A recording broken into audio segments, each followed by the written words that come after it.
All right, wonderful. Well, welcome back, everyone. Thank you for holding on with us throughout the break. And we are getting set up to introduce our keynote speaker. I just wanted to, again, welcome you all back. My name is Sofika Kosniuk. I'm the Managing Director at Aquatic Life Institute.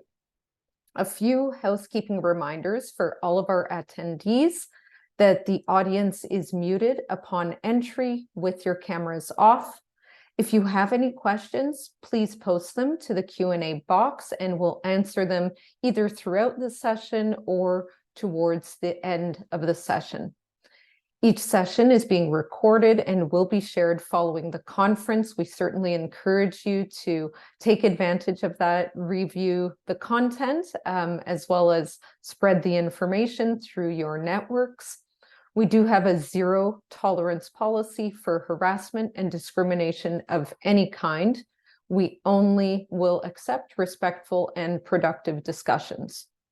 This next session will last approximately 30 minutes and will include some Q&A time at the end. So with all that out of the way, it is my great pleasure and privilege to introduce this year's keynote speaker, Lasse Bruun. Lasse is the Director of Food and Climate at UN Foundation. He has been an absolutely tireless advocate of food systems reform for many, many years. In his prior role as CEO of 50 by 40, which was a global cross-sectoral movement that addressed the challenges with animal agriculture by catalyzing new initiatives, he exemplified the need for this transformation and the leadership that's required to create these changes. He has also been at the Climate Action Network as the head of campaign coordination, as well as at Greenpeace as the megacities, and I love saying that, megacities global project leader. As I've gotten to know Lasse over the past 2 years, I've developed a great admiration for his approach to food systems change, as well as to engagement with broad audiences. I'm personally very keenly looking forward to hearing his address. So Lasse, over to you. Thank you so much, Sofika. I really appreciate it. And thanks for the kind words. And thank you so much for everybody who's decided to tune in today and tomorrow for this great conference. And as I was just waiting to come in here, I was just scrolling through the attendee list, and I didn't manage to find anybody I know except for Pavitra. Krishna and I used to work with at 50 by 40. Hi, Pavitra.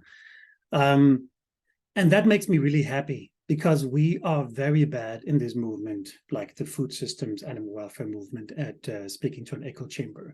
So I'm really happy to see that I practically don't know any of the attendees, because that means that we're starting to reach some of the audiences we have to reach. So I'm very happy to be here and honored to be given this opportunity. And as I was preparing for this talk, I thought long and hard about how to make it mostly digestible for you guys. And I decided not to do a presentation, because in the coming 2 days, you'll hear from amazing experts and leaders in their respective fields.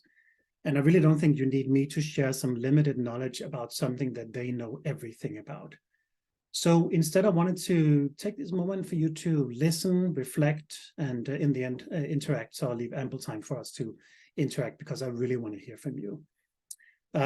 So lean back, have a cup of coffee, a tea, or a drink, depending on what time zone you're in, or I don't judge. If you want to have a drink, it's in the morning, it's your decision. And I also just want to make a little disclaimer here. When I go through my little talk here, I want to talk a little bit about, I mentioned blue foods and other terminology. And I know that is not necessarily great in this space, because that focuses much more on the tonnage and the complexity of the issue rather than the individual animals, which we're trying to move away from. But I use it here as a terminology in the context of food systems conversation. So I was asked to provide a little bit of insight into like how I got to be where I am today. And I wanted to, there's many things I can say about that, but I wanted to frame it within aquatic life and water. So personally, I was always a big fan of water. I was very fascinated with oceans, with the rivers, with creeks and so forth. Everything that lives below water And I'm from Denmark originally, and there's an expression called water dog, which means somebody who just cannot stay out of the water if they give a chance, referring to dogs, particularly Labrador dogs, always jumps into the water. And I'm kind of always been like that. I always love to get into the water, even when it's too cold. And I even once, on doing a visit in the Pantanal in the wetlands of Brazil, I went into some very dark waters that was filled with piranhas, caimans, and anacondas. Caimans are the small alligators, if in case you're in doubt. But when you love aquatic life, it's hard not to jump in when you get the chance. So the basis for what I'm doing here, my work and working on some of the jobs I had before that Sofika talked about, and where I'm today, is about the belief in protecting all life. And I don't think it's necessary to choose. I think you can be a humanitarian, you can be an environmentalist, and an animal welfarist, animal rights person at the same time. And that's very important to take into consideration, because we as humans are very bad at not always respecting or protecting things we don't understand. And I think that applies particularly to aquatic life. Aquatic life is so different from who we are. So people find it weird and often don't engage. And, you know, there's always been this thing about being afraid of the ocean. And, you know, from the time of Moby Dick by Melville, or to the movies with Jaws, they haven't been particularly helpful in building respect for the ocean. Maybe fear, but not respect.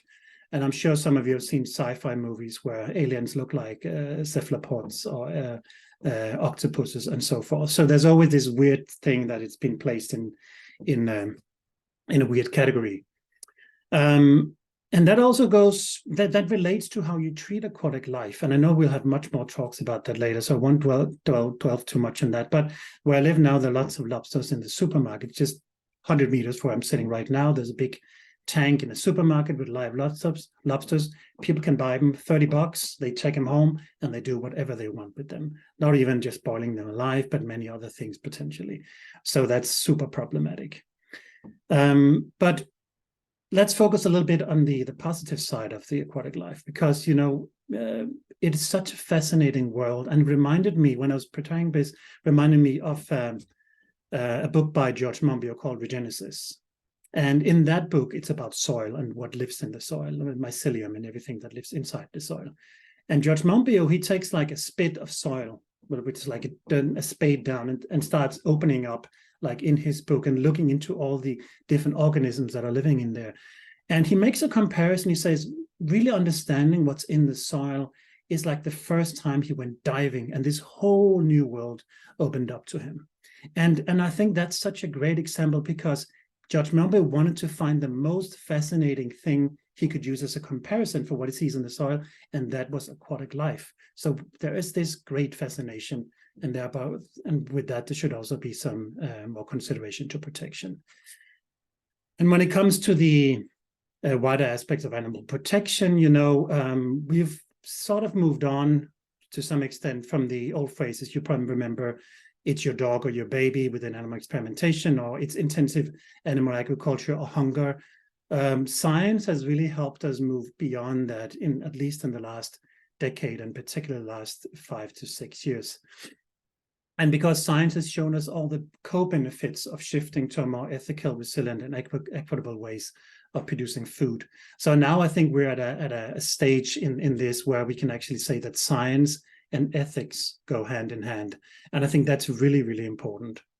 And as for the intensification part, like whether it's necessary to intensify agriculture to feed the world, I just want to quote what the UN Secretary General, Antonio Guterres, said at the UN Food System Summit +2, which was in Rome of this year in July. And I quote, "We don't have a food production problem, we have a food distribution problem.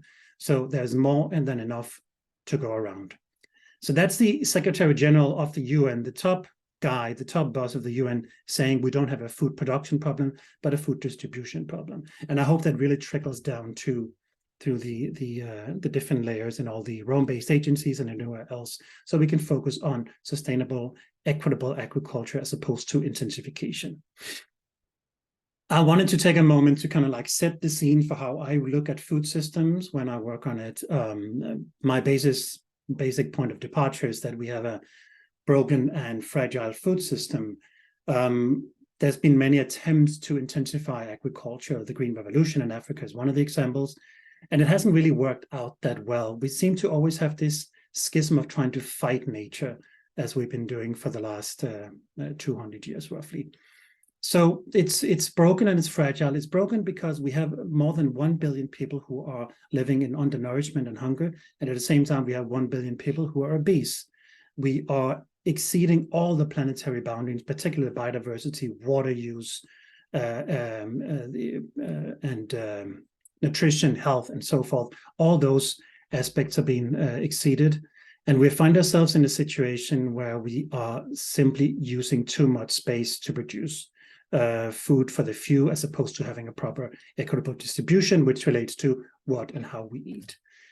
Resilience is also not being prioritized in the right way. We need to be much better at focusing on the long-term aspects of shifting the food system and feeding the world in a way that stays within planetary boundaries. And I think it's really important that Sofika pointed out that we are there's all these links between the SDGs and animal welfare for aquatic life, and I really encourage people to read the brief that Aquatic Life Institute has put together. Also, there's no global approach to just transition within a global food system. Those who know me know it's kind of like a hobby horse of mine, the just transition within food systems. And that's because it is such a big change we want to make. There's been so much work being put in the just transition for energy systems, but still to this day, very little within food systems. And that's quite a staggering amount of people we need to change. There's 1.3 billion people working in food systems, whereas there's only about 60 to 70 million working in energy. And still, there's no common approach to it. We need to become much better at that. And also, the funding is going in the wrong places. The multilateral development banks, the international financial institutions, and some of the private institutions and philanthropy are sending money to the wrong places that are not helping to build resilient food systems. And also, there's no common narrative around how we need to address food systems. It's quite problematic.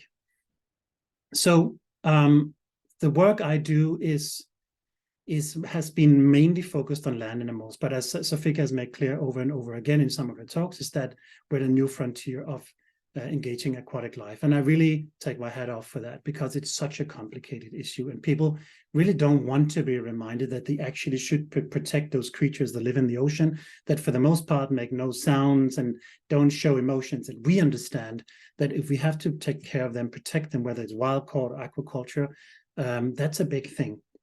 So we need to start working on that. And that means addressing the food system at its root, which means breaking away from the continuation of the food colonialism we're seeing now that has been established over the last 100+ years. And one of how that relates to aquaculture is often that you see a lot of the production of the food, including aquatic life, being produced in the least developed countries, so normally referred to as Global South, and the major consumption in the high-income countries. That also means that food sovereignty is not protected. Often, smallholders and small fisher folk are producing for the bigger producers without being respected for feeding themselves, their families, and their communities. So we need to move beyond that paradigm of the last of the 20th century. And that also means bringing the right people into the context here. So we need to work much better with farmers, farm workers, processors, and marginalized communities who currently are not at the table. And I'm so glad that Sofika took time to really talk about this and no harassment policy here. And that also relates to the gender aspects. And it's that's something that really plays out within farming, land-based farming at least, which is the female or women farmers are largely ignored by policymakers. A lot of policies being put in place by people in power who are not the ones who actually have to deal with the issues. And we have to keep in mind, and this applies to fisheries as well and to aquaculture, that is often the smallholder farmers who are carrying the food security aspects of what we're doing here, which is quite staggering when you again look at the difference between least developed countries and high-income countries. So like in low-income countries, 2/3 of the population work in agriculture, whereas only 5% of the population work in agriculture in the high-income countries. So the just transition within agriculture presents a powerful opportunity to reshape food systems. And how does that relate to blue foods? Well, the latest figures I saw, and I'm happy to have you as experts give me the right figures if they're not right, but as far as I can see, there's 40 million people working in marine fisheries and about 20 million people working in aquaculture. And that's actually not a lot. 60 million people compared to 1.3 billion in land-use food production is not a lot. So that gives us an opportunity to really start working on a just transition within aquatic foods. And that's also because, again, correct me the numbers, if the correct me on the numbers is not correct, but as I understand, there's 35 times more aquatic life animals being produced and consumed each year compared to land animals. So there's so many more animals, but much fewer people working with it. So there's an opportunity to really establish a just transition within blue foods as a new frontier. And how that will follow the model of the land-based meat and dairy, and particularly looking at the decrease in the high-income countries and enabling a more equitable food distribution in low-income countries will take some work. And I suggest we get started now. Happy to help if I can.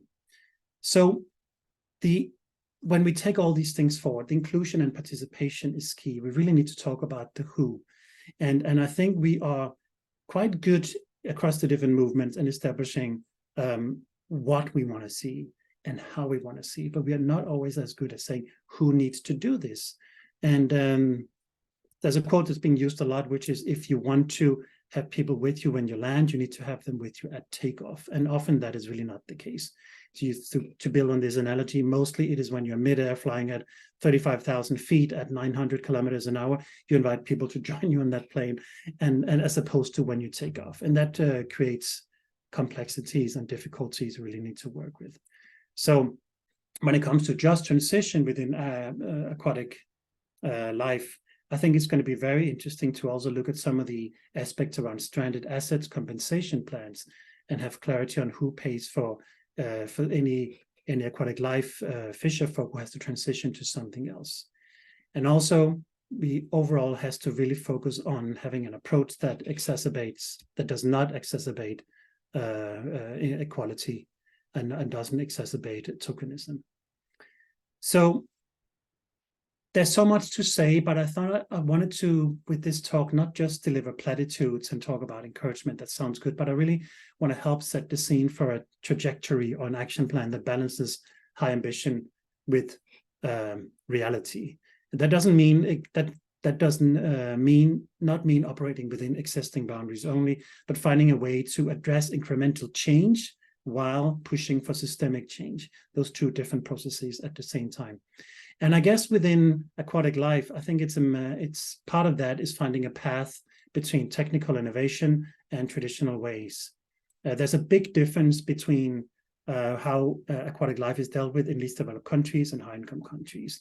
A lot of communities and coastal communities, island folk, are reliant on aquatic life for sustenance. There's a big difference between that and overfishing to deliver to the big markets in global north countries. So we need to find a balance there. And it's also important because when you often hear when there are new dietary guidelines that are being put forward, there's always cut down on red meat, cut down on land-based animals like chicken, pork, beef, and so forth, and eat more seafood, eat more blue foods. And that might work some places and under the right circumstances, particularly, as I mentioned before, for the people living in coastal communities and in island states, it might be a good way to go forward. Less reliant on importing land-based meat to their places, but being able to fish around their island or their coast. But that then dictates a change in how a lot of the oceans are being swept up by the big trawling ships that are delivering to global north markets. So I really, again, have to really point out we have to make a distinction between high-income countries and low and least developed countries and low and middle income countries to some extent as well, how we address this aspect. I can see we don't have a lot of time left, so I'm just going to take some key takeaways to wrap this up. First of all, adaptation and resilience. We have to think long-term, and aquatic life is already massively impacted by climate change and ocean acidification. We need to really de-risk blue foods, and that's essential to find a way that shifts how we're doing things now, because right now we're heading towards a place where the oceans are destroyed, aquatic life is destroyed, and fish farming on land is not going to be great either for all the obvious reasons that most of you will know about. And we're not even taking into consideration how the melting of the poles leads to desalination of the oceans. That's also likely to create unseen havoc. That's one. Number two, South-South collaboration. We have to decolonize the food system, and that requires breaking free from traditional power structures within the food system and the commodity markets. That has to be grounded in equitable food distribution. Fisherfolk in coastal communities, again, are not the same as people having salmon-based sushi in the US Midwest. There has to be a distinction there. And the South-South collaboration is really, really important, because we cannot have the same the usual suspects, which often is the G20, and more often than not the G8 or G7, dictate how the food system and the commodity market is taken forward. We need to change that. 3, just transition. As mentioned before, we need to use an approach that are advancing human rights, women's rights, and the right to food and workers' rights. Without taking those people on board in those conversations we have about transitioning the food system, particularly on aquatic life, we're not going to get anywhere. Inclusion is key. Number 4, protein diversity. Remember that the onus of the responsibility of accelerating equitable food distribution again lies with people in the high-income countries, predominantly North America, EU, Australia, and to some extent some low and middle-income countries. We cannot have a one-size-fits-all. We cannot talk about cutting down on protein consumption globally without making distinctions between those who have a lot and those who do not have a lot, because then we're just, again, continuing colonial food system approach that is going to be very detrimental from an ethical and from a strategic perspective, and we cannot do that. We really need to have an approach that addresses the inequalities and the traditions of our food system and how it came about to be. And number 5, animal welfare. You know, some reform is slowly coming to farm animals, pigs and chickens and cattle, and we cannot keep pushing aquatic life aside. So I'm so glad to see Aquatic Life Institute has really put so much work into building this massive coalition. I think, was it 130 organizations in 67 countries, I think Sofika said. That's really, really impressive. And that's so important, because we keep pushing it down the line. We keep saying, well, let's just deal with the chickens, the pigs, and the cows, and that food system that relies on land-based productions. And let's just do the oceans later. We can no longer do that. Animal welfare will also have to be part of aquatic life, because otherwise we might win a few battles, but we can never win the war unless all land animals and aquatic life is given the same attention and care.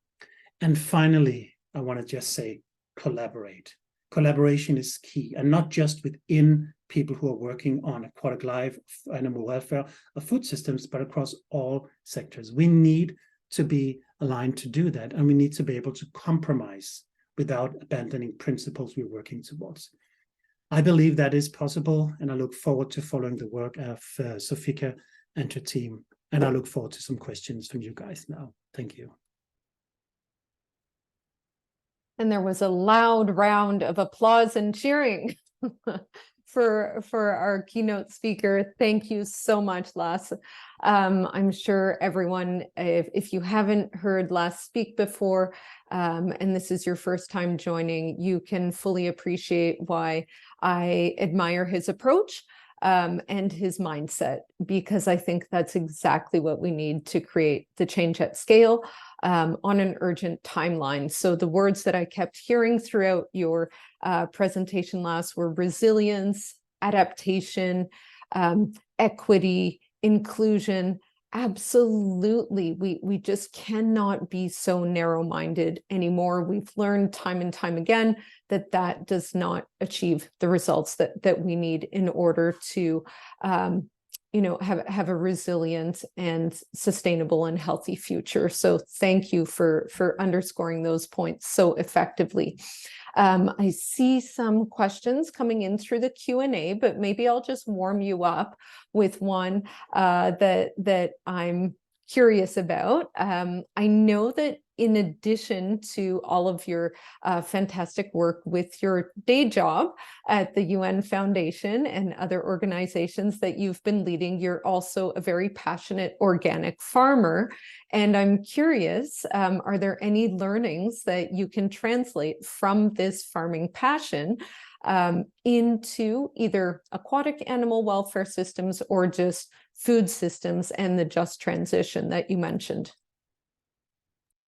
Yeah, thanks a lot, Sofika. Thanks for those kind words, and thanks for that question. Yes, my partner and I have a little agroecology-based farm, not too far from where we live, and yes, we can translate some of those principles, because what we're trying to do there is create a closed loop. We're trying to do something that is not reliant on external chemical inputs in any way, or in any amendments in any way. So in fact, we are not using anything that relies on industries we want to decrease. There are lots of organic farms that uses manure, bone meal, blood meal from livestock industry. We don't do that. The only fertilizer we use is alfalfa, and, to the aquatic life aspect, kelp, locally sourced kelp. So that's a good point to bring into the equation, that you can actually take and sustainably harvest kelp from the ocean, and that's a great fertilizer, and that provides a closed loop system if you do it in the right way, provided you, of course, ideally live close to where it's harvested. So we're trying to do those principles and trying to lead by example, because if we are talking about the necessity to shift to more regenerative agroecology-based food systems, we need to be able to demonstrate how it works. My tiny little farm, of course, is no case study that provides the basis for scaling up, but it's part of the equation. And also, I do believe it's good to know what you're dealing with practically, actually getting your hands dirty when you deal with it politically. Thank you so much. I can picture you digging into the dirt and just letting all the worries of the day sort of ease away. And it's absolutely right. We have to get up close and personal with the issues so that they resonate more and more with us, so that we can be even more invested in them. Thank you for that. So there's some questions coming in. People are curious, as am I. Have your perspectives on food systems changed at all from when you were leading the 50 by 40 group, as opposed to your perspectives now as the Director of Climate and Food at the UN Foundation? Has there been a fundamental shift, or not at all? There hasn't been a shift in terms of the principles and the approach to food systems change. There's been a change in terms of the stakeholders. In my current job, I'm dealing with a lot of stakeholders that are operating in sometimes different ways and different levels and different frameworks than what I was used to at 50 by 40. And that has given me an understanding of how to better integrate in those areas and those frameworks. So it might sound a little bit cryptic, but what I'm trying to say is that I have a better understanding for the stakeholders we're trying to engage and work with, and also a better understanding of some of the constraints some of those stakeholders are engaging with, whether it is from multilateral institutions or corporations and so forth. To your point about getting up and close, that also applies to some of the actors you're trying to deal with within multilateralism, within corporate and governance aspects. Thank you. And a quick follow-up to that, are you more hopeful now or less hopeful about the speed of change? I'm actually more hopeful, because the more insights you get to certain processes, the more you get a sense of reality. And often, if most people, I can only speak for myself, but in my experience, speaking to other people, most people often find things worse in their mind than they are in reality. It's a good old thing about facing your fear, and actually having been able to get a better insight to some of those things that I feared were not as great as I would have hoped. They are actually not as bad as I would have hoped. So I do have more hope now. It's still a heavy lift and we have so much work to do, but I'm encouraged. I couldn't have asked for a better answer and response, because that helps all of us, certainly helps me. approach my days with sort of a brighter vision, just knowing that there's receptivity, the conversations are happening, and there is potential, at least from internal insights, that we can continue to advance these conversations. And of course, with your title at the UN Foundation, I just assume that you can wave a magic wand and things will rapidly change for climate and food. But let's see. Let's see. I wish that is not the case, but I'll do the best I can. Thank you. Okay, we have some questions here, and the first one is, what would be the top, let's say, 3 strategies or approaches for advocating for decolonization of our food system, in this case, including fisheries? Yeah, I think the top one is to connect it to ongoing processes instead of trying to find new ways of doing things. Find processes that exist and connect the issue to it. And for this specifically, I would say the whole conversation within the UNFCCC, within climate change on loss and damage, I think that's a really good place to start. And I also often refer to the comment about differentiated responsibility that speaks to the fact that we need to address food systems, including aquatic life aspects. Everybody has a responsibility, but those who are consuming the most have a bigger responsibility. There's a lot happening in there now, particularly when it comes to the financing of it, or rather the lack of it. I encourage everybody to and they haven't really already seen some of the work of Mia Motley from Barbados, who came up with the Bridgetown Initiative that essentially talks about the aspects of international funding for least developed countries and the necessity for high-income countries to either do debt relief or debt working with some of the debts from least developed countries and address it from a different angle and create more equality in essence. And some of these processes that are starting to grow more now, particularly the loss and damage one, I think are good places to start to attach some of the aspects we're dealing with here.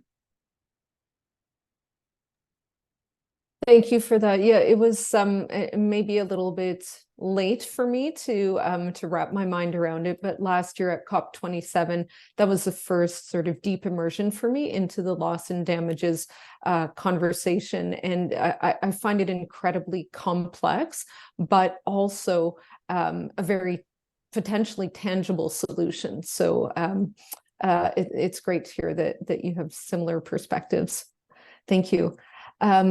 Can you, Lasse, share some examples of projects or initiatives that have successfully improved livelihoods while addressing climate change challenges?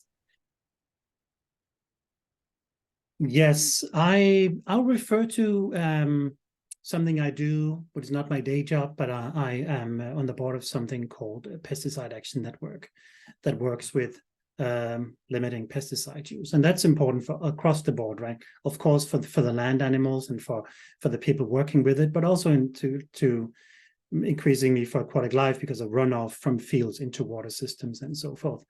And in Pesticide Action Network, we've been working a lot on shifting farmers, particularly farmers at the Horn of Africa, who are working on production of bigger things such as cotton, for instance. Cotton production is massive, and shifting them from conventional cotton to organic cotton.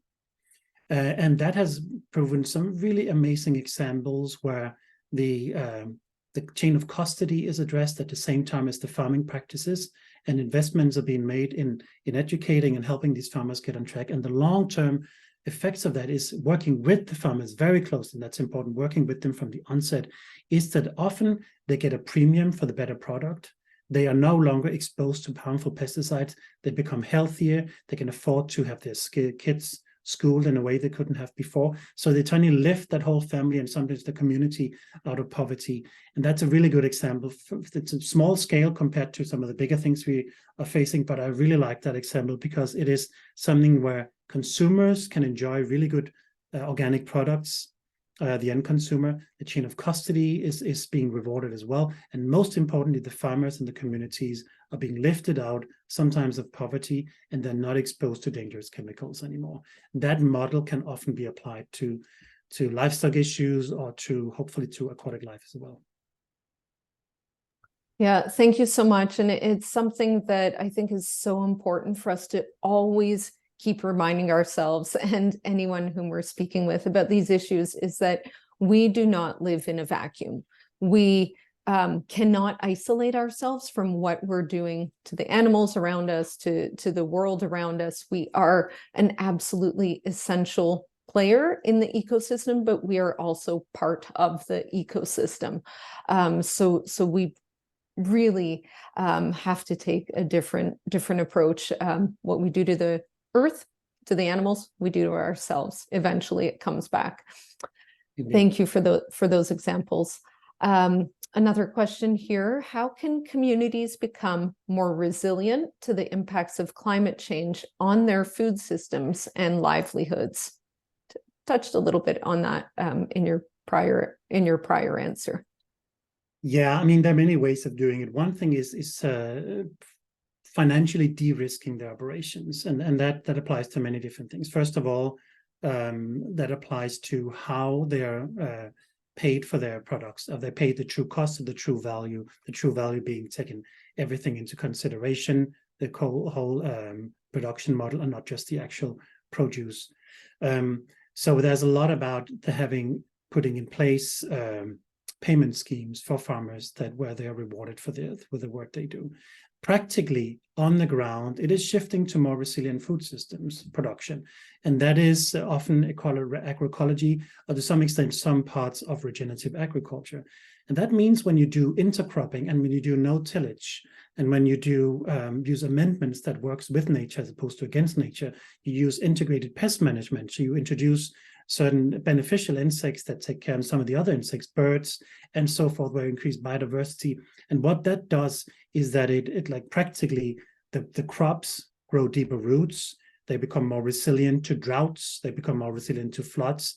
And examples have shown that how agroecologically based farming is much stronger, more resilient when you have natural catastrophes, whether it is floods, droughts, or pests, or what have you, like locust.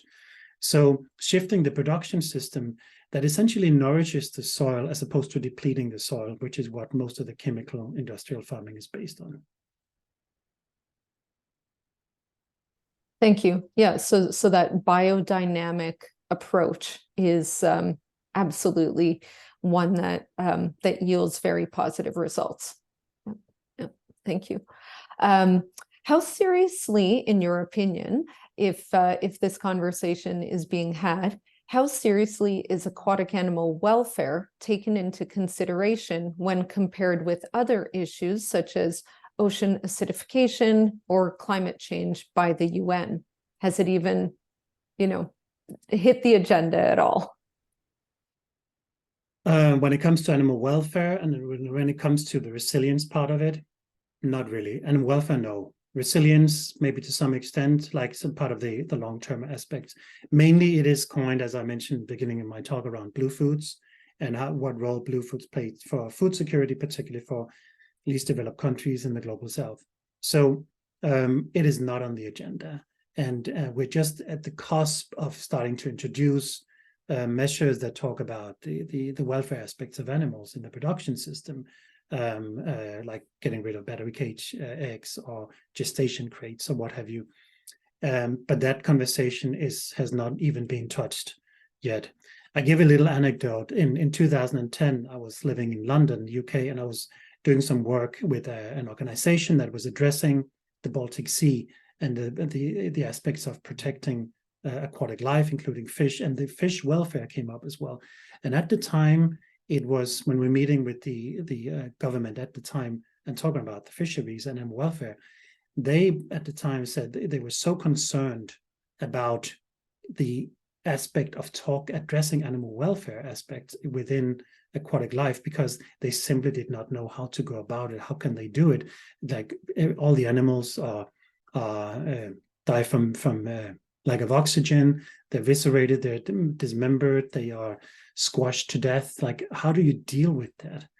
And now, 12, 13 years later, we're starting to see some of the initial conversations, but it is a really difficult process. So again, hats off to Aquatic Life Institute for taking this forward. Thank you. And to the movement overall, we're certainly not the only players in this space, nor can we be, nor should we want to be. But your answer doesn't actually surprise me at all. And for that reason alone, if not many, many other reasons, I again encourage everyone to always think about the audience that you're communicating with. And again, speaking in the language of SDGs, Sustainable Development Goals, can actually open so many doors for you with policymakers, with corporate leaders that are used to thinking about these issues or aligned issues, but in slightly different terms than we're, used to speaking about them in the movement. So think about sort of reframing, repackaging your asks, the work that you're doing to fit into a framework or a language that others can relate to. And then you can start opening the doors and start having productive conversations. Just a hopefully helpful tip. Okay, and I see that our time is quickly getting eaten up. This is a fantastic conversation. Thank you so much. Maybe we have time for one or two more questions. We'll see. Could you please name a few gaps in all of this work and how to get involved to address some of these gaps? I'm not sure if that's referring to at the UN Foundation, if there are gaps and how the UN Foundation can get involved. Well, I think we all need to start somewhere, and the UN Foundation is already doing a lot of work on agroecology and smallholder farmers, and are starting to look into the aspects of protein diversity. But when you look at the food system more widely, there are massive gaps, and the funding gap is massive. I don't want to go into a long conversation about that, but most of the funding internationally, nationally, and subnationally are going the wrong way. We need to like dramatically change the funding in terms of the practicalities. The food system, the way things are produced and consumed, is wrong. And also from the ethical perspective, and I want to come back to something I said in the beginning, there's this gap still that often people who are focusing on human rights or like biodiversity or animal environmental issues not necessarily think that animal welfare, animal rights is part of the equation and shouldn't be prioritized. And I really want to emphasize that it doesn't have to be one or the other. It is both and. And the science supports us on this. When we shift to more humane, sustainable food systems, it is better for animals, it is better for the planet, and it's better for people. It's a win-win-win situation. And if it's done right, it's even better for the economy. So it is so important that we continue to break down those barriers and saying, you can care about animals. And that doesn't mean you do not care about people or the planet or in any other way, or the economy for that matter. Everything is linked together, and we need to continue to break down those barriers. I think that's a big gap.